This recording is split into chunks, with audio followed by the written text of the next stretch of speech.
আমরা বাংলাদেশ সরকারকে আহ্বান জানাবো,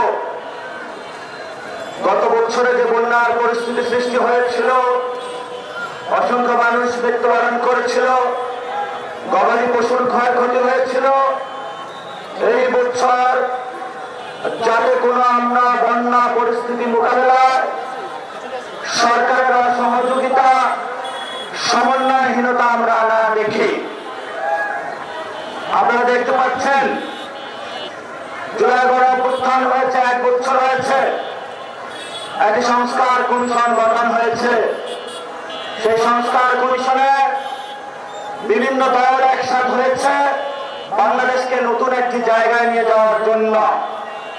কিন্তু আমরা দেশবাসী এখনো সেই সংস্কার কমিশনের দিকে তাকিয়ে আছি। শহীদ ভাইরা এখনো তাকিয়ে আছেন, আহত ভাইরা তাকিয়ে আছেন, ঝিনাইদহবাসী এখনো সেই সংস্কার কমিশনের দিকে তাকিয়ে আছেন। সংস্কার কমিশন ভবিষ্যৎ বাংলাদেশ কোন দিকে যাবে এই পর্যন্ত বিভিন্ন দলের সমন্বয়হীনতার কারণে, অসহযোগিতার কারণে আমরা এখনো সঠিক রাস্তা খুঁজে পাই নাই, যেটা বাংলাদেশের একটা আসল সংকট। শুধু তাই নয়, আমরা দেখেছিলাম একটি বিচার ট্রাইব্যুনাল গঠন করা হয়েছে। শেখ হাসিনার আজকে বিবিসির যে রিপোর্ট প্রকাশিত হয়েছে, সেই রিপোর্টের মাধ্যমে আমরা জানতে পেরেছি উনি ডিরেক্ট খুনের দায়ে অভিযুক্ত। আমাদেরকে খুন করার নির্দেশ দিয়েছিল, লিথাল উইপন ব্যবহার করার নির্দেশনা দিয়েছিল। আজকে ইন্টারন্যাশনাল মিডিয়ার মাধ্যমে পুরো বিশ্ববাসীর সামনে তা উন্মোচিত হয়েছে।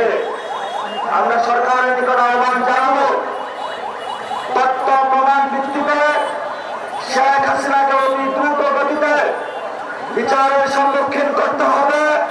আমরা মাঠে আছি বাংলাদেশে সঠিক পথে নিপথে নিয়ে যাওয়ার জন্য। যতটুকু করার প্রয়োজন ততটুকু করে আমরা ছাড়বো ইনশাআল্লাহ। আমরা কোন প্রশাসনকে ভয় পাই না, আমরা আর্মিকে ভয় পাই না, আমরা পুলিশকে ভয় পাই না, আমরা মিডিয়াকে ভয় পাই না, আমরা ব্যবসায়ীকে ভয় পাই না। কারণ আমাদের ক্ষমতার উৎস হলো জনতা। যেই জনতার মধ্যে বড় একটি দুর্গ আজকে প্রমাণ করেছে ঝিনাইদহবাসী। ঝিনাইদহবাসীর এখনো রক্ত জেগে আছে। ঝিনাইদহবাসী জেগে থাকলে বাংলাদেশ পথ হারাবে না ইনশাআল্লাহ।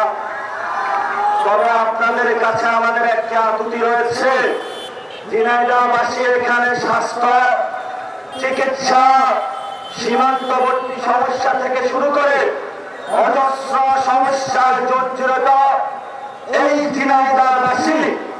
কিন্তু এই সমস্যা সমাধানে গত 50 বছর বিভিন্ন রাজনৈতিক দল তাদের অদল বদল হয়েছে ক্ষমতায়, কিন্তু আমরা ঝিনাইদহবাসীর কোন ভাগ্যের পরিবর্তন দেখি নাই।